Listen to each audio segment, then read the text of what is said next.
All right, so in 3.21, we are getting two ascendancies reworked. That is going to be the Pathfinder and the Saboteur. Today, in this video, we're going to be talking about the Pathfinder. Now, Pathfinder has been adjusted a little bit. I think the overall power is probably relatively similar. However, there are a couple nodes that are pretty interesting, and they are a little bit more generic now, so more types of builds will be able to use the Pathfinder. Previously, the Pathfinder was kind of like an attack poison build, but now you're most likely going to be able to make some spell poison builds. Like, I'm personally kind of tinkering up in my head with like a poison BV kind of build that I might be running here. We'll see what that ends up as. I've got some ideas, but I'm not 100% certain on it yet. However, let's go over the nodes and let's start with the Flask nodes. Now, of note, these modifiers are all kind of the same as they've always been, but they've been shuffled around a little bit. So starting with Master Alchemist, we've got remove elemental elements when you use a flask. This is the same as it was previously. However, it has 50% chance for flasks you use to not consume charges. That is honestly pretty massive. 1 out of 2 uses is going to consume 0 charges. Now, when we move over to Nature's Boon, you'll see that magic utility flasks applied to you have 30% increased effect. This used to be 20% and it used to be over on Master Alchemist. However, you might notice that the flask charges gained per second are no longer here. This has been moved over to Nature's Adrenaline, which is just its own whole node. This makes me feel like most likely these two on average are going to be much more useful than going this way with Nature's Adrenaline and Master Surgeon. If you are really particularly pushing towards flasks and their effect and just keeping up permanent flasks at all times, you probably will still need to go Nature's Adrenaline, but I feel like a lot of poison builds are really going to try to focus on like Master Alchemist, Nature's Boon, and then grabbing some of these nodes down here. So Nature's Adrenaline, just a standard 3 charges every 3 seconds. This is still very powerful. You can still take this if you want to.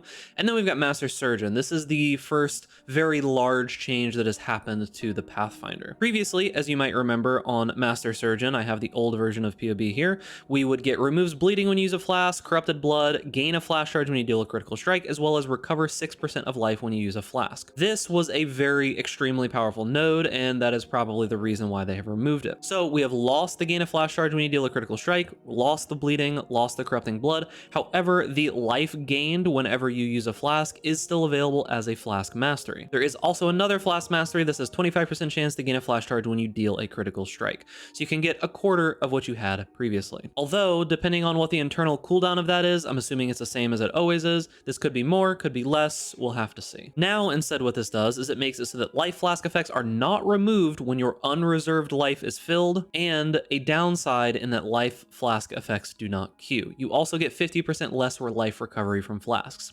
Now, the first thing that I see here that kind of bothers me is the part that says life flask effects do not queue. I get the reason why they do this, although I would have liked to see them maybe allow it to only queue 2 or 3 times or something like that.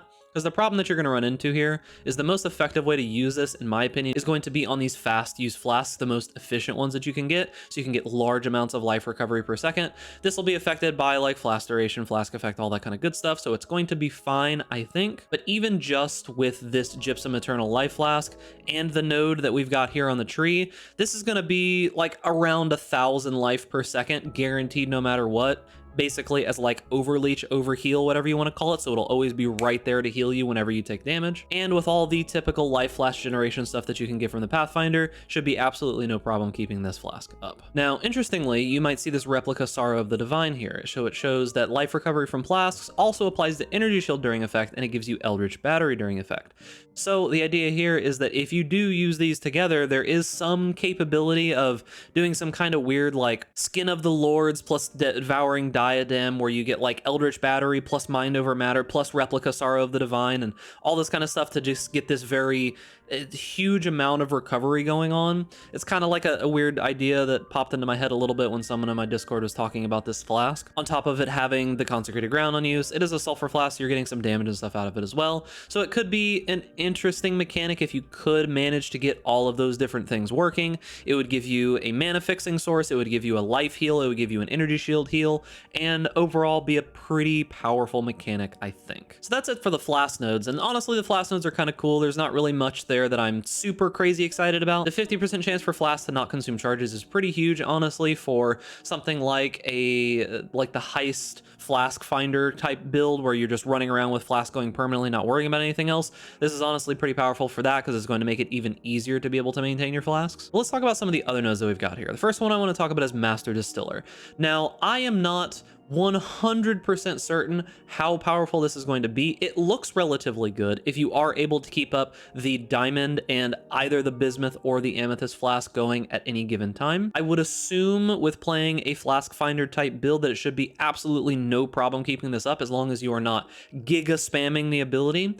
So in my mind, if I'm thinking about something like Poison Blade Vortex, you're not really spamming Blade Vortex, you're using it with Unleash. So this should only really use a couple charges from these flasks every few seconds at most. It should allow you to keep up the effects that you've got here, which should be relatively powerful. 150% increased critical strike chance, plus having a diamond flask going, plus it having 30% increased effect, should make it so that you can have a ton of crit on a Poison Blade Vortex build for a Pathfinder. Should be relatively powerful, should be relatively interesting. And then of course the 25% of physical damage as extra chaos damage is always going to be good for that as well. So as long as you're using an ability that you don't giga spam constantly, this should be relatively powerful at the high end with some crit scaling. Now moving on to Nature's Reprisal, this is probably the nicest of all of the ones that have changed because this is a very generic node. As you may or may not know, Wither is a very powerful effect, but it is notoriously kind of hard to get going. So for a build that is hitting relatively frequently, this is going to be a very easy source of stacking up Wither. You could probably get 5 to 10 stacks of Wither very easily.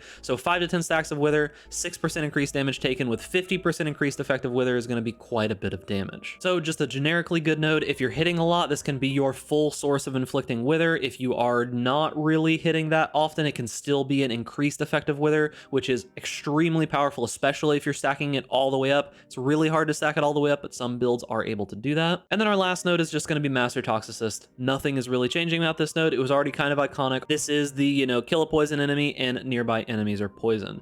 Now, this node is pretty powerful just because, 20% chance to deal 100% more damage, really strong. However, depending on what kind of build you're running, I think this might be a hard ask. It depends on how powerful Master Distiller ends up being. I am hesitant that this one is going to be used with all of the new goodies that we do have access to here, even on a poison build. Nature's Reprisal just seems like an obvious one, and then using these flask nodes as well as the Master Distiller is probably also going to be a relatively obvious thing to do. So overall, I'm relatively excited for the Pathfinder. I am going to be trying to theorycraft like a poison BV Pathfinder kind of build, see how it ends up, see if it ends up being any good. We might be able to go crit with the Master Distiller node. We're probably going to try out Master Surgeon, but I don't exactly know what kind of shenanigans we can get up to with this. We'll see what happens towards the later portions of the game when we have more access to gear. If I do figure out a good POB, I will give you guys just an update video on what I'm planning to do. It most likely will not be a build guide because I am a little rusty when it comes to Path of Exile. I haven't played in 3 or 4 months at this point, so do keep that in mind. Just gonna kind of be noodling around, tinkering with some stuff that I want to try out. And that is gonna be it for the video. The Pathfinder seems like a pretty decent upgrade. Seems like it's going to make it more generically poison focused so that more spells can be used on this ascendancy, which is a welcome change. I typically like kind of like slightly specialized ascendancies, but this didn't really remove very much from attack poison. We lost like the AoE and things like that, and it did add quite a bit to spell poison. So I am happy about this change. It is not taking things away, just giving us a decent amount more. So remember, boys, if you enjoy this content, make sure to give this video a like, subscribe to the YouTube channel, hit that notification bell to stay up to date with all the latest videos, and stay safe out there in Raid class, and I'll see you guys in the next video.